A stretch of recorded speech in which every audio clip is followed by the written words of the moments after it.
नमस्कार। आकाशवाणी जयपुर अजमेर से प्रस्तुत है प्रादेशिक समाचार।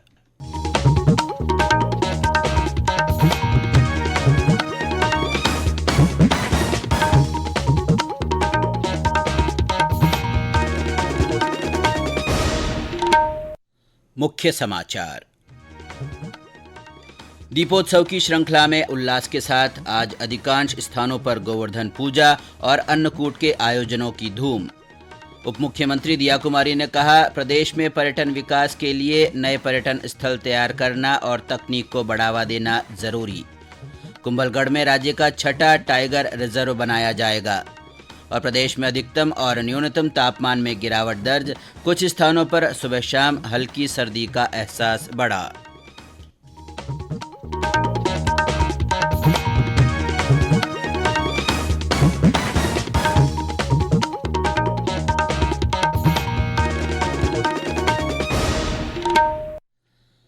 समाचारों के साथ मैं अब्दुल हनीफ और अब समाचार विस्तार से। दीपोत्सव की श्रृंखला में आज देश प्रदेश में अधिकांश स्थानों पर गोवर्धन पूजा और अन्नकूट के आयोजन हो रहे हैं। घरों और मंदिरों में गाय के गोबर से गोवर्धन पर्वत बनाकर विधिवत पूजन किया गया। राजधानी जयपुर में गोविंद देव जी सहित अन्य मंदिरों में अन्नकूट महोत्सव मनाया जा रहा है। इनमें गोवर्धन पर्वत और 56 भोग की झांकियां सजाई गई है। टोंक जिले के प्रसिद्ध डिग्गी कल्याण मंदिर में भी विशेष पूजा अर्चना कर भक्तों को अन्नकूट प्रसादी का वितरण किया जा रहा है। चूरू के सालासर बालाजी मंदिर में आज विशेष आरती की गई। ब्रज क्षेत्र भरतपुर में गोवर्धन पूजा को लेकर विशेष उल्लास बना हुआ है। गोवर्धन परिक्रमा के लिए भी बड़ी संख्या में श्रद्धालु पहुंचे हैं। प्रदेश के ग्रामीण अंचलों में आज कई जगहों पर पशुओं से जुड़ी विभिन्न परंपराओं का निर्वहन किया जा रहा है। बैलों और पशुधन को आकर्षक रूप से सजाकर उनकी पूजा की जा रही है। इस अवसर पर पाली में बैलों का श्रृंगार और दौड़ प्रतियोगिताएं रखी गई। और ब्यौरा हमारे संवाददाता से। प्राचीन परंपरा के अनुसार दीपावली पर्व के दूसरे दिन गोवर्धन पूजा के अवसर पर जिले के ग्रामीण क्षेत्रों में आज सुबह कृषक पशुपालक के द्वारा बैलों को मेहंदी और लाल रंग लगाकर मुंह मीठा करवाकर आरती की गई। शाम को अनेकों गांवों में ग्रामीणों द्वारा मुख्य चौराहों पर बैलों का श्रृंगार कर सींगों पर नारियल, रुपए और मिठाई की पोटली बांधकर बैलों को दौड़ाकर बैल दौड़ प्रतियोगिता का आयोजन किया गया। साथ ही बैलों की स्वस्थ और श्रृंगार प्रतियोगिताएं की गई। इस अवसर पर ग्रामीणों का मेला सा लगा नजर आया। अंत में ग्रामीणों ने एक दूसरे को दीपावली पर्व की शुभकामनाएं दी। विशारद जोशी, आकाशवाणी समाचार, पाली। सांचौर जिले के डावल गांव में भी ऊंट और घुड़दौड़ प्रतियोगिता का आयोजन हुआ। इनमें राज्य के साथ गुजरात के पशुपालक भी पहुंचे। बांसवाड़ा में गायों की दौड़ हुई। सवाई माधोपुर, कोटा, झालावाड़, सिरोही सहित अन्य स्थानों पर महिलाओं ने गोवर्धन की पूजा अर्चना कर सुख समृद्धि की कामना की। दीपोत्सव की कड़ी में कुछ स्थानों पर आज भाई दूज का त्योहार भी मनाया जा रहा है। इस दिन बहनें अपने भाइयों को तिलक लगाकर उनकी लंबी उम्र और खुशहाली की कामना करती है। कुछ स्थानों पर भाई दूज का पर्व कल मनाया जाएगा। जैन धर्म के 24वें तीर्थंकर भगवान महावीर स्वामी का निर्वाण महोत्सव आज भी मनाया जा रहा है। इस अवसर पर जिनालयों में विशेष पूजा अर्चना की गई। सीकर के दिगंबर जैन मंदिर में आज निर्वाण महोत्सव का आयोजन किया गया और मोक्ष कल्याणक लड्डू चढ़ाया गया। दीपावली के बाद अब छठ पर्व की तैयारियां भी शुरू हो गई हैं। श्रीगंगानगर में इसके लिए नहर किनारे अस्थायी घाट बनाए जा रहे हैं। पर्व को देखते हुए नहर की साफ सफाई का काम भी किया जा रहा है। छठ पर्व 5 नवंबर से शुरू होकर 8 नवंबर तक चलेगा। मुख्यमंत्री भजनलाल शर्मा आज डीग पहुंचे। उन्होंने जिले के पुंछरी स्थित श्रीनाथ जी मंदिर में गोवर्धन पूजा कर प्रदेश की सुख समृद्धि की कामना की। इस अवसर पर मुख्यमंत्री ने सप्तकोसी परिक्रमा करने वालों से भी मुलाकात की। वहीं उप मुख्यमंत्री दिया कुमारी ने जयपुर में आज दिवाली स्नेह मिलन समारोह में भाग लिया। इस अवसर पर उन्होंने कहा कि सरकार, प्रशासन और सभी नागरिकों को राजस्थान को देश का अव्वल राज्य बनाने के लिए मिलकर काम करना होगा। उन्होंने पर्यटन विकास पर जोर देते हुए कहा कि इसके लिए नए पर्यटन स्थल तैयार करने के साथ ही इस क्षेत्र में तकनीक को बढ़ावा देना जरूरी है। रेल मंत्री अश्विनी वैष्णव ने त्योहारी सीजन में यात्रियों के लिए की गई विशेष सुविधाओं और व्यवस्थाओं की समीक्षा की। उन्होंने कल शाम नई दिल्ली रेलवे स्टेशन का दौरा किया। रेल मंत्री ने स्टेशन पर यात्रियों से बातचीत भी की। इस बीच दीपावली के बाद छठ पूजा के अवसर पर यात्रियों की सुविधा के लिए विशेष रेलगाड़ियां चलाई जा रही है। उत्तर रेलवे की ओर से दिल्ली के प्रमुख रेलवे स्टेशनों से 3200 से अधिक विशेष रेलगाड़ियां चलाई जा रही है। वहीं श्रीगंगानगर और जयपुर के बीच यात्री भार को देखते हुए आज एक अतिरिक्त विशेष रेलगाड़ी चलाई गई। उत्तर पश्चिम रेलवे के मुख्य जनसंपर्क अधिकारी कैप्टन शशि किरण ने बताया कि कल 26 अतिरिक्त त्योहार स्पेशल रेलगाड़ियां संचालित होगी।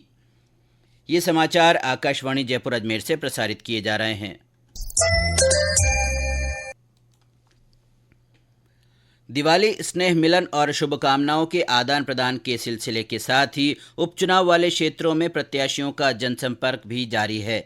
विभिन्न राजनीतिक दलों के उम्मीदवार घर घर जाकर मतदाताओं की मान मनोबल कर रहे हैं। 7 निर्वाचन क्षेत्रों में होने वाले उपचुनाव में देवली उनियारा भी महत्वपूर्ण सीट है। इस पर सबकी निगाहें टिकी हुई है। हमारे टोंक संवाददाता ने बताया कि दोनों प्रमुख प्रतिद्वंदी पार्टियां भाजपा और कांग्रेस के साथ ही अन्य उम्मीदवार मतदाताओं को साधने का प्रयास कर रहे हैं।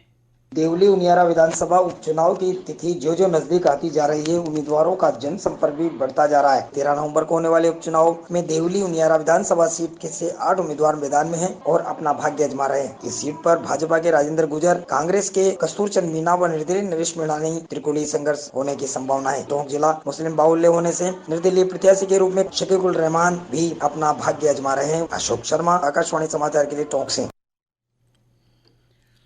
कुंभलगढ़ में प्रदेश का छठा टाइगर रिजर्व बनाया जाएगा।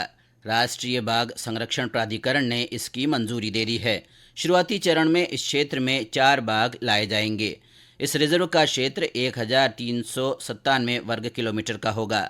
हमारे राजसमंद संवाददाता ने बताया कि इस टाइगर रिजर्व की सीमा उदयपुर, राजसमंद, ब्यावर, पाली और सिरोही जिलों तक प्रस्तावित है।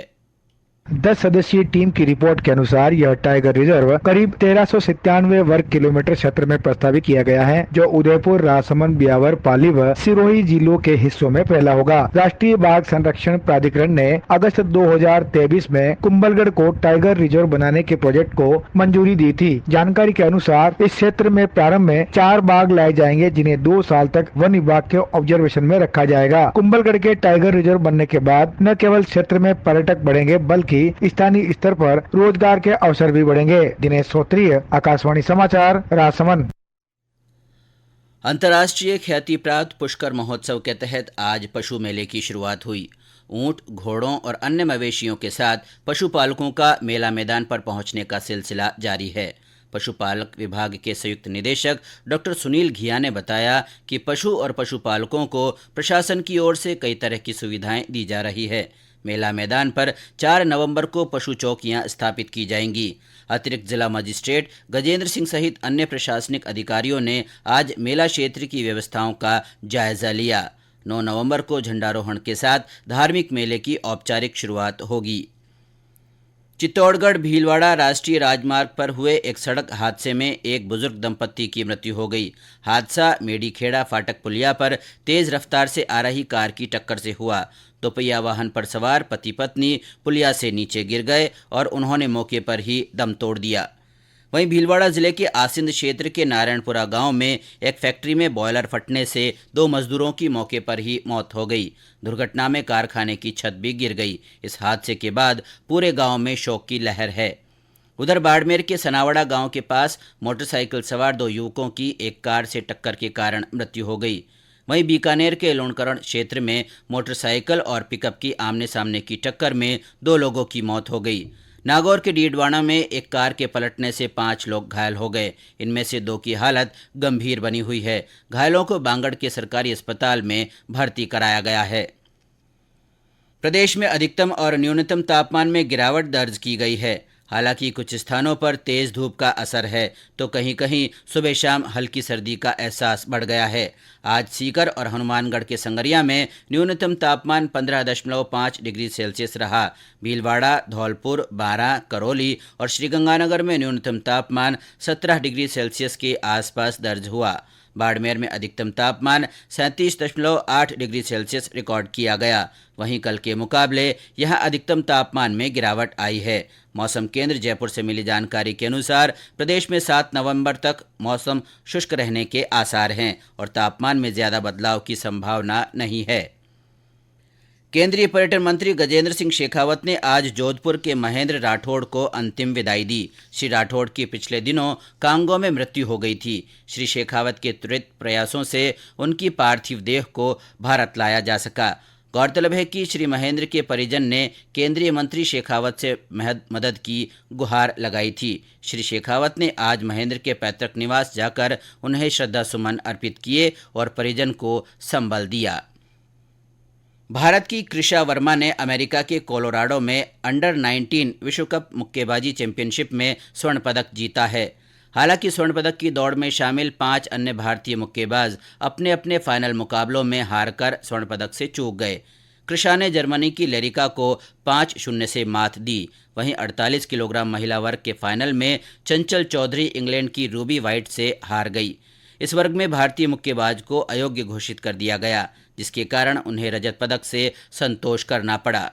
आज रात निशा, सुप्रिया देवी थोकचोम सहित 5 और महिला मुक्केबाज स्वर्ण पदक के लिए प्रतिस्पर्धा करेंगी। फाइनल में स्वर्ण पदक के लिए पुरुष वर्ग में हेमंत सागवान का मुकाबला अमेरिकी मुक्केबाज रिशॉन रिम से होगा। और अंत में मुख्य समाचार एक बार फिर। दीपोत्सव की श्रृंखला में आस्था और उल्लास के साथ आज अधिकांश स्थानों पर गोवर्धन पूजा और अन्नकूट के आयोजनों की धूम है। उप मुख्यमंत्री दिया कुमारी ने कहा है कि प्रदेश में पर्यटन विकास के लिए नए पर्यटन स्थल तैयार करना और तकनीक को बढ़ावा देना जरूरी है। कुंभलगढ़ में राज्य का 6ठा टाइगर रिजर्व बनाया जाएगा। और प्रदेश में अधिकतम और न्यूनतम तापमान में गिरावट दर्ज की गई है। कुछ स्थानों पर सुबह शाम हल्की सर्दी का एहसास बढ़ गया है। इसके साथ ही प्रादेशिक समाचार बुलेटिन समाप्त हुआ। नमस्कार।